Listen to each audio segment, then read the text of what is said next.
ফাত্রামি করবো ওখানে আসেন, গাছি গানে আসেন, এরকম মেলা খেলা এরকম পক্ষে সম্ভব?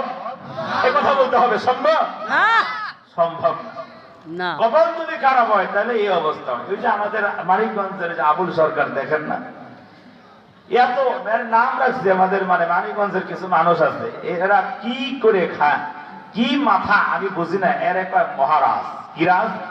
মহারাজ। জোরে বলে না, ভয় দেখেছেন আপনারা? মহারাজ এর উপাধি দিচ্ছে মহারাজ। কেল্লিগা দিচ্ছে জানেন? ওই যে আবুল হাকাম, তার নাম ছিল আবু জাহেল, বর্তমান যে নামে পরিচিত, এই ছিল জ্ঞানীদের পিতা।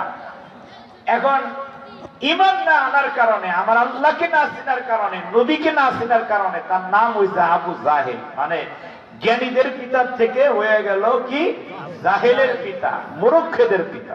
কথা বলেন ঠিক না? তো মহারাজ, এখন তো মহারাজ আস্তাগফিরুল্লাহ আর ইস্তিগফার তওবা কইরা সারতে পারতেছে না জেলখানায়। কথা বলেন ঠিক কি না? ঠিক।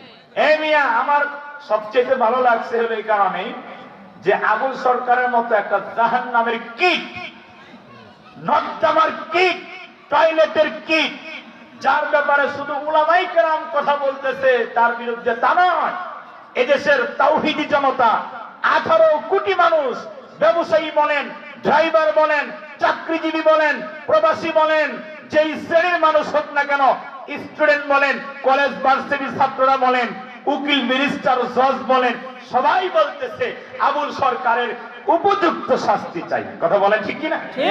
উপযুক্ত শাস্তি কেন চাইছে জানেন? সে আমার আল্লাহকে গালি দিচ্ছে। নাউজুবিল্লাহ বলেন। আমার আল্লাহকে 2-3 মিনিট বই দেয়, মানে রং তামাশা কইরা, ঢং কইরা, এরপর আমার আল্লাহর ব্যাপারে এমন কিছু কথা বলেছে যেটা শুনলে কোন মুসলমানের গায়ে জ্বালা উঠবে না। তাহলে বোঝা যাবে যে এর মুসলমানিত্ব আছে কিনা সন্দেহ, ঈমান আছে কিনা সন্দেহ। এমন কথা মুসলমান এই প্যান্ডেলের ভিতরে যারা যারা স্টেজে বলছে, হাজার হাজার প্যান্ড আছে না নাই?